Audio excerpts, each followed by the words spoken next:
Nous sommes là pour mobiliser enfin cette solidarité internationale et institutionnelle qui manque.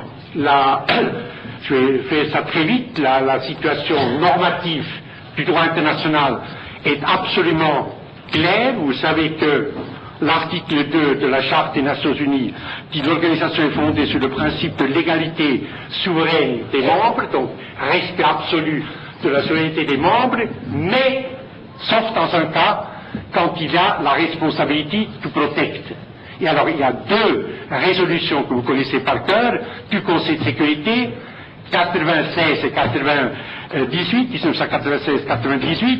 La deuxième dit quand une population souffre gravement des conséquences d'une guerre civile, d'une insurrection, de la répression exercée par l'État ou de l'échec de ses politiques, et lorsque l'État en question n'est pas disposé ou apte de mettre un terme à ces souffrances ou à les éviter, la responsabilité internationale de protéger prend le pas sur le principe de la non-intervention. Au niveau du droit international, normativement, il y a une clarté absolue. Ashraf, c'est le cas où la responsabilité de protéger est engagée. Je sais qu'il y a quelques auteurs qui disent, mais enfin, c'est des résolutions du Conseil de sécurité. Il est admis par notre comité et par le Conseil des droits de l'homme que les résolutions du Conseil de sécurité créent du droit international. Donc au niveau du droit international, la responsabilité de protéger incombe à la communauté internationale, ici représentée par les Nations Unies. Alors, je termine. Nous sommes ici pour que Ashraf vive, continue à rayonner, pas vivre dans la clandestinité, continue à rayonner, à témoigner. Et ce témoignage est beaucoup plus important encore qu'il y a une année à cause des révolutions arabes. À cause des révolutions arabes. Parce que vous avez là des résistants musulmans.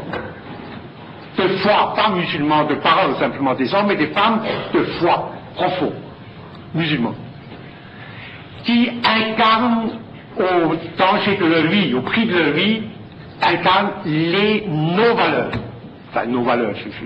J'ai même honte de dire que je suis européen quand je vois ce qui se passe à Bruxelles et ailleurs. Mais enfin, les valeurs universelles de la démocratie, de la liberté et de l'autodétermination.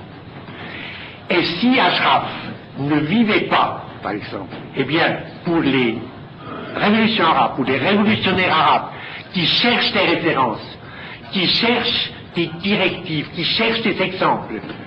Je le dis, je reviens d'une mission pour le Conseil en Afrique du Nord. Il est tout à fait évident que de l'Égypte aux montagnes de Nafous, en Libye de l'Est et en Tunisie, tous les jeunes cherchent des références, des exemples à suivre.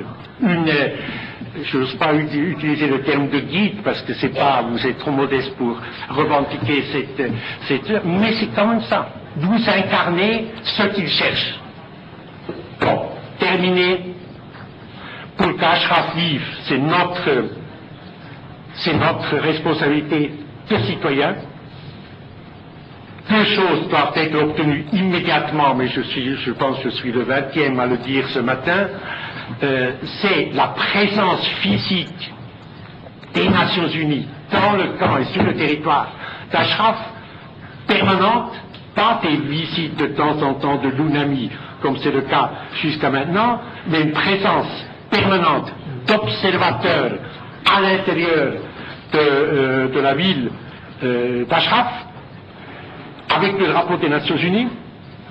Et deuxièmement, une décision juridique du Haut Commissariat des réfugiés pour reconnaître collectivement le statut de réfugié, ce qui est d'évidence même, des résidents d'Ashraf, et donc accorder la protection de la Convention de 1952 sur les réfugiés collectivement à tous les résidents d'Ashraf. Ce sont deux décisions. La première doit être prise par la haute commissaire Madame Pilet. La deuxième est celle qui incombe à M. Guterres je crois que nous sommes assez, quand je regarde cette magnifique assemblée, nous sommes assez puissants pour obtenir ces deux décisions qui sont une exigence du droit, de la raison et de l'histoire. Je vous remercie encore une fois infiniment de l'honneur que vous faites à ma ville,